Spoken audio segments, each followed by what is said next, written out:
23 de agosto, seja muito bem-vindo ao Plano Anual de Leitura da Bíblia com Lana. Rosane. E hoje nós encerramos os livros de Jeremias com Lamentações do 4 ao 5. Capítulo 4, Jerusalém arrasada. Como o ouro ficou escuro, como o ouro puro perdeu o seu brilho. As pedras do templo estão espalhadas pelas esquinas das ruas. Os moços de Jerusalém eram tão preciosos para nós como o ouro puro, mas agora são tratados como simples potes de barro. Até as lobas dão de mamar às suas crias, mas o meu povo é como as avestruzes, cruéis para os seus filhotes. Os bebês de Jerusalém morrem de sede, as crianças pedem comida, mas ninguém lhes dá nada. Os que antes comiam comidas finas agora morrem de fome pelas ruas. Os que vestiam roupas caras agora vivem nos montes de lixo. O meu povo tem sido mais castigado do que os moradores de Sodoma, que foi destruída no momento pela mão de Deus. Os nossos príncipes eram puros como leite e sem manchas como a neve. Eram fortes, cheios de vigor, e os seus olhos brilhavam de saúde. Agora, o seu rosto está preto como carvão, e quando eles andam pelas ruas, ninguém os conhece. A pele deles secou como a madeira e grudou nos seus ossos. Aqueles que morreram na guerra foram mais felizes do que os que morreram depois, porque estes foram se acabando devagarinho, por não terem nada para comer. Quando Jerusalém foi destruída, mulheres que antes eram amorosas cozinharam seus próprios filhos e os comeram. O Senhor Deus descarregou o seu furor, derramou o ardor da sua ira. Ele pôs fogo em Jerusalém e arrasou até o chão. Ninguém neste mundo, nem mesmo os reis, acreditava que algum inimigo conseguisse entrar pelos portões de Jerusalém.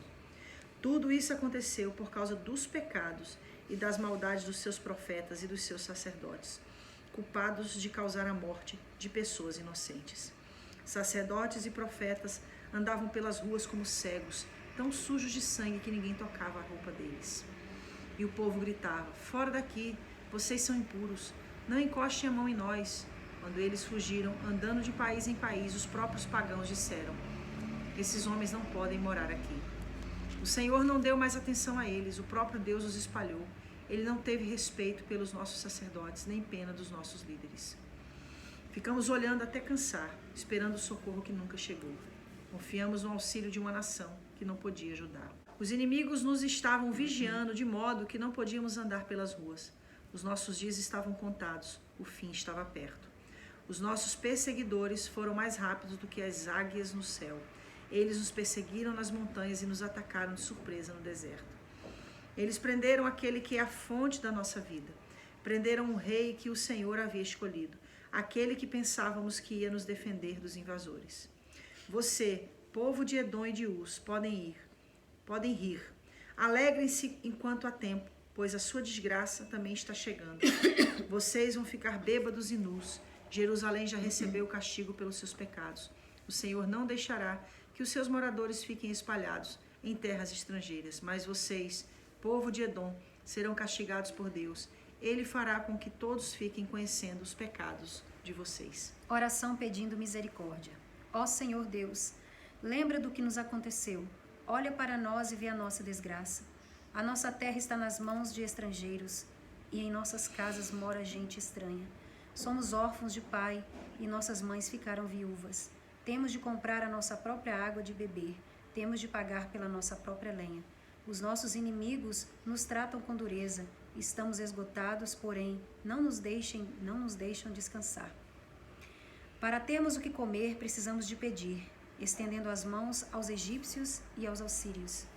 Os nossos antepassados pecaram e não existem mais, e nós sofremos por causa dos seus pecados. Somos governados por escravos, e não há ninguém que nos livre das suas mãos. Corremos perigo para conseguir alimento, pois os bandidos do deserto nos atacam sem dó. A fome nos faz queimar de febre, de modo que a nossa pele fica quente como um forno. Em Jerusalém e nas cidades de Judá, mulheres e moças foram violentadas. Os inimigos enforcaram os nossos líderes e desrespeitaram os nossos velhos. Os nossos moços são forçados a trabalhar pesado nos moinhos. Os meninos tropeçam carregando feixes de lenha.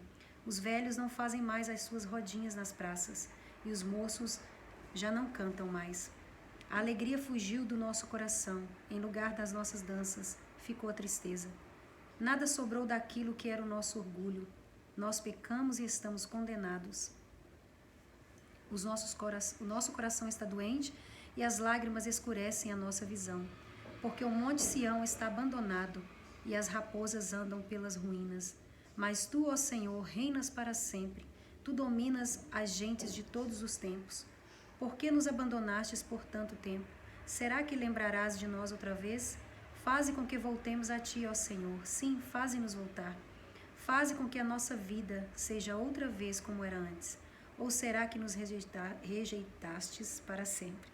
Será que a tua ira contra nós nunca vai acabar? Então a gente termina o livro de Lamentações de Jeremias com Jeremias fazendo essa intercessão pelo povo, orando, pedindo a misericórdia de Deus. Então Jeremias ele tem essa dupla função. Ele não só se apresenta como um profeta, mas também como um intercessor.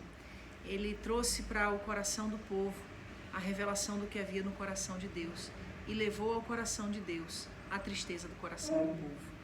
Nunca... Não há ponte ali entre Deus e Exato. o povo. Nunca deixará de haver pessoas necessitadas por ouvir a palavra. Nunca deixará de haver profetas dispostos a pregar a palavra. Como também nunca deixará de haver pessoas que rejeitam a palavra, sofrem o dano por haverem rejeitado a palavra, mas que também nunca deixa de faltar intercessores. Aqueles que tenham misericórdia dos pecadores, aqueles que têm misericórdia dos que perecem em suas iniquidades, em suas impiedades, em seus pecados. E que estarão sempre clamando ao Senhor, porque a gente já sabe, já falou sobre isso algumas vezes aqui no plano anual de leitura da Bíblia, que Deus não tem prazer na morte do ímpio, mas antes de que ele se converta e viva. Que Deus possa sempre levantar na nossa casa intercessores, no meio do trabalho intercessores, na igreja intercessores, que a gente se disponha a ser aquele intercessor que vai estar orando pelos nossos familiares que ainda não conheceram a graça de Cristo revelada, que ainda não conheceram a Jesus Cristo na realidade, na profundidade de quem Ele é. Que nunca deixemos de ser, no lugar onde nós estamos inseridos, aquele que vai interceder por um colega de trabalho, por um patrão, por um chefe, por alguém que, por mais que possa ter nesta vida, não tem o que é mais importante, que é a maior de todas as riquezas, a salvação da alma. Jeremias se coloca assim, como este intercessor. Reconhece, não põe debaixo do tapete a sujeira de Jerusalém. Pelo contrário, reconhece, faz a confissão do pecado pelo povo, mas clama a Deus em prol do povo. Amém. Que possamos ser essa ponte, né? Essa ponte de amparo, de intercessão, de possibilidades em Deus para com o nosso próximo, para com a nossa comunidade, para com, como você já acabou de falar, onde nós estivermos, né? Para a gente terminar aqui no capítulo 5, versículo 9, corremos perigo para conseguir alimento, pois os bandidos do deserto nos atacam sem dó. Jeremias colocou ali realmente como intercessor, né? E ele fez meio que um paralelo, né, entre a realidade do povo de Jerusalém e entre a realidade que ela vivia nas regiões, eu acredito, espirituais, né? E de certa forma nas regiões naturais ali, né? Então ele se coloca como esse intercessor e trazendo para esse paralelo, ele diz, no deserto nos atacam sem dó, ou seja, estamos por um deserto, passando por um deserto, como nós temos dito várias vezes, um deserto sim, que é transitório, mas que sim, reflete em nós aquilo que nós estamos vivendo aqui na Terra e também nas regiões espirituais. Então, aqui nós entendemos que estamos sim, passando por uma situação desértica na face da Terra, como você mesmo disse, né? O mundo jaz no maligno, e é isso mesmo, é essa situação que nós vivemos hoje, mas nos colocamos com a graça, com a força de Deus, através do poder de Deus, como intercessores, como ponte entre o povo, entre Deus e também entre o nosso coração com o coração de Deus, que nós possamos estar assim, atentos, quebrantados, como Jeremias, a gente vê o tempo todo, né? A gente costuma dizer que é o profeta chorão, que realmente ele chora o tempo todo, diz que as lágrimas cobriram os olhos dele, que ele não está podendo nem mais enxergar. Ele foi a esse ponto, quer dizer, muito quebrantado, muito à disposição ali na presença de Deus, em favor do povo, né? E ele fazia parte daquele povo, né? Então que possamos sim nos levantar como intercessores, como homens, mulheres, pessoas de Deus, para honrar o nome do Senhor na terra e para que possamos fazer com que a obediência de Deus invada a nossa vida e também automaticamente encontre outros corações. Em nome de Jesus. E a gente conclui aqui com o versículo 21 do capítulo 5. Faze com que voltemos a ti, ó Senhor. Sim, faze-nos voltar. faze com que a nossa vida seja outra vez como era antes. Faze, né? Ou seja, Jeremias estava intercedendo por todo o povo. Faz com que a gente tenha a intimidade que a gente teve um dia contigo. Ele entendia que Deus podia fazer, somente Deus podia fazer. Para terminar, no 18, ele fala, porque o Monte Sião está abandonado e as raposas andam pelas ruínas, né? Trazemos também por um paralelo aqui da nossa existência, raposas. O que é raposas? Aquelas coisinhas que nos tira a atenção da vontade absoluta de Deus. Raposinhas são situaçõezinhas que vão entrando, que vão se juntando e se tornam um gigante, né? Um urso, né? Se transforma na vida de todo ser humano, de todo homem ou mulher de Deus que se coloca ali para servir a Deus. Essas raposas, elas têm o poder de nos tirar do foco, né? Então aqui ele diz, as raposas andam pelas ruínas, ou seja, pela vida de pecado, né? Pela vida de decisões erradas, pela vida de passos inadequados para aqueles que estão servindo de intercessor, de ponte entre Deus e os homens. Então, que nós possamos também perceber, ter essa percepção dessas raposinhas. Não é fácil, mas aqui no 21, como você diz, faze com que voltamos, ou seja, ele faz. Ele vai fazer com que a gente perceba como agir no meio dessas ruínas, encontrando essas raposinhas e reconstruir, então, a nossa comunhão e a nossa ponte entre Deus e nós aqui. Em nome de Jesus. Então, até Ezequiel. Deus abençoe.